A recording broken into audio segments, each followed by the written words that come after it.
Hello and welcome to the Pixel Pintura workout where I color what you color. And I'm Joel Chua. I'm painting over Drew Sawyers' work today. Drew's from the US and I'll be coloring his work on Fei Long. Fei Long is a character from Street Fighter. The upper left is a reference of the actual character and the lower left is his copy or Drew's copy of Fei Long. I'm darkening everything up first so that I can introduce some lights and don't have to worry about shadows. So the light source is generally on the right side, striking with the character. But later on, I'll fix that up and see if I can play around with the light some more. First of things first, I'm trying to bring some of the character in. So I'm going to put some lights onto his hair, lights into his eyes. See if I can bring out some character first. I just don't want to see myself painting a zombie. Let's put some eyes. Okay, so this video is actually 40 plus minutes long. I've actually shrunk it down to only 10 minutes or less.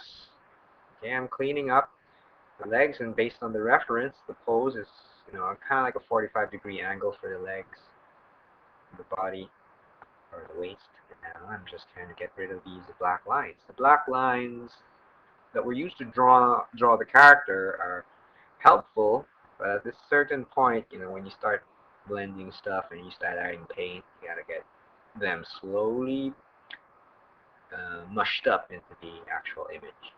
So it doesn't look like a pencil drawing anymore, but it looks like a painting. Sure, you can also paint with lines still there, but in this case, if you've got some difficulty drawing, you're still starting out, you might want to just use the pencil lines as a guide and not as final artwork.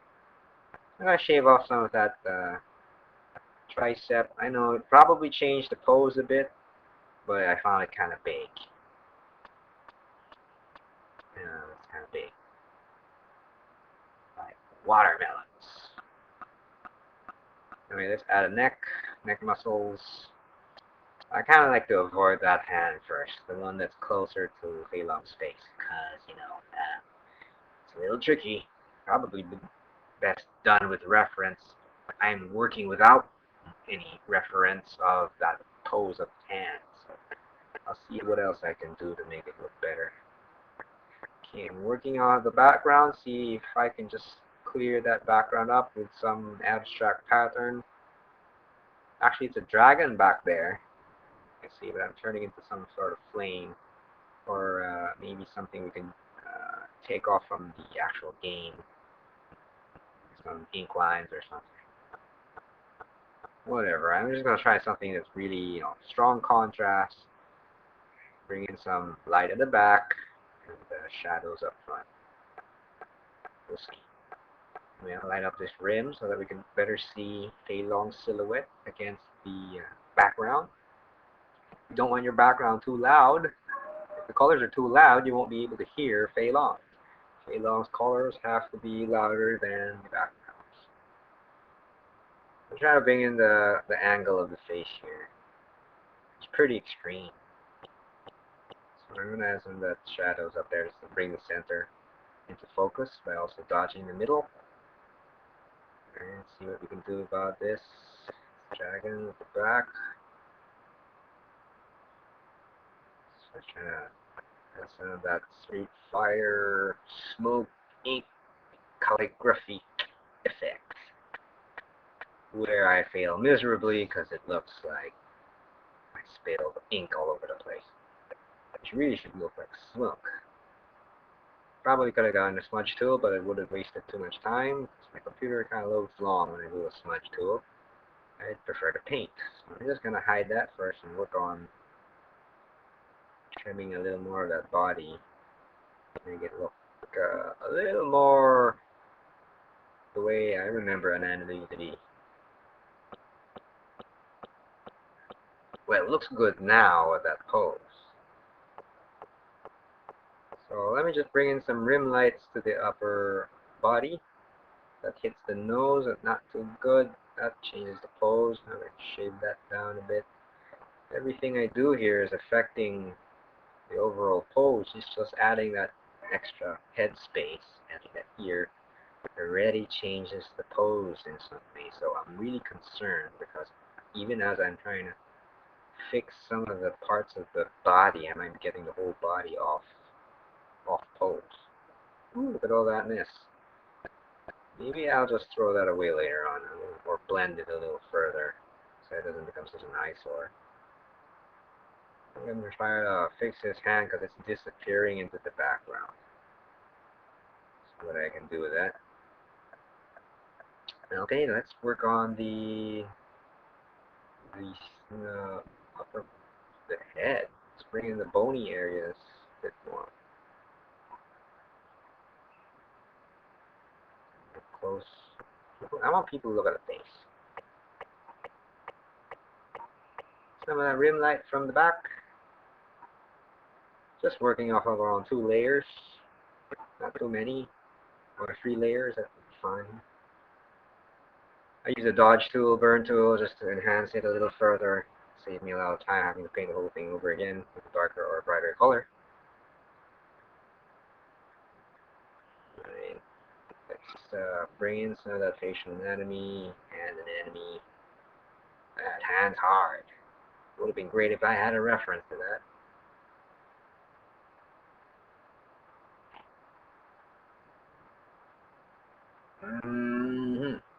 Let's see if I could bend it some other way.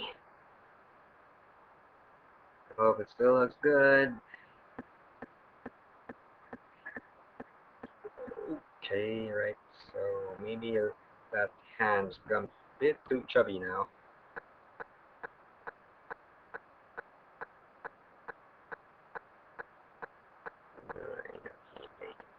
I'm gonna see if a flip test might tell me whether or not that hand looks right.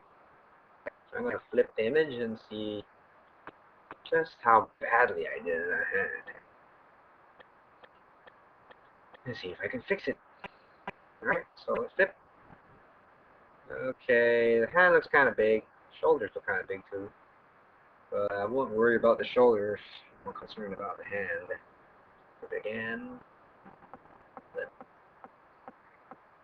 So I got light there. No light there. Yeah, no, probably that's all. Flip. Okay.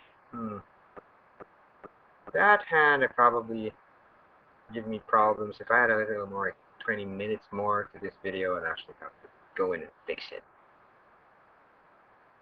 But for now, I think I'll just tidy up certain parts of it so it doesn't look like it's inflamed, bloated. Like I said, when you start fixing small areas, you don't realize you're actually fixing a whole lot of pose. It's always helpful to get your drawing done right first.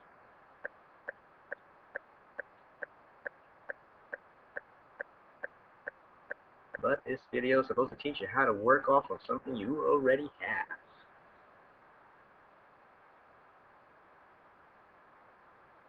Right, so attempt at trying to fix that hand.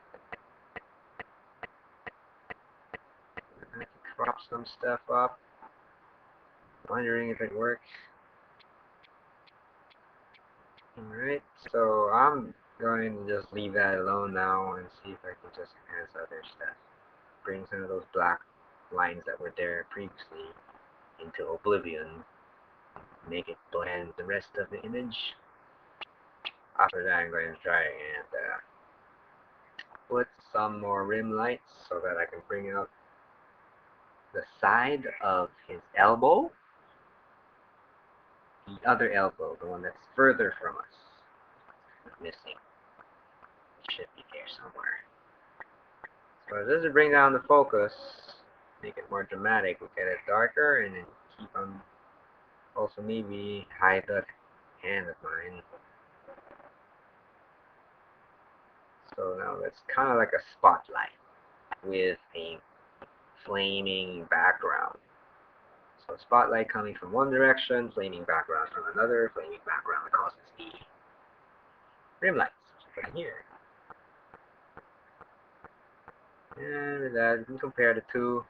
You can take a look at Drew's work on the left and what I'm doing here on the right. So what we did, we darkened everything down and worked the lights in, tried to fix the anatomy, and as a result, the pose kind of changed. So if you had a little more time, if I had a little more time, and actually fix the whole pose, do drastic measures and stuff. But I like to work with what we've already got, which is not ideal. You prefer to work it all right at the very beginning. If that's not possible, just do your best. You'll learn something along the way. Okay, bring some of that light into the head. It actually looks like Zuko from The Last Airbender. Anyway, thanks so much for watching. If you want to take up a workshop in digital coloring and painting, visit pixelpintura.com.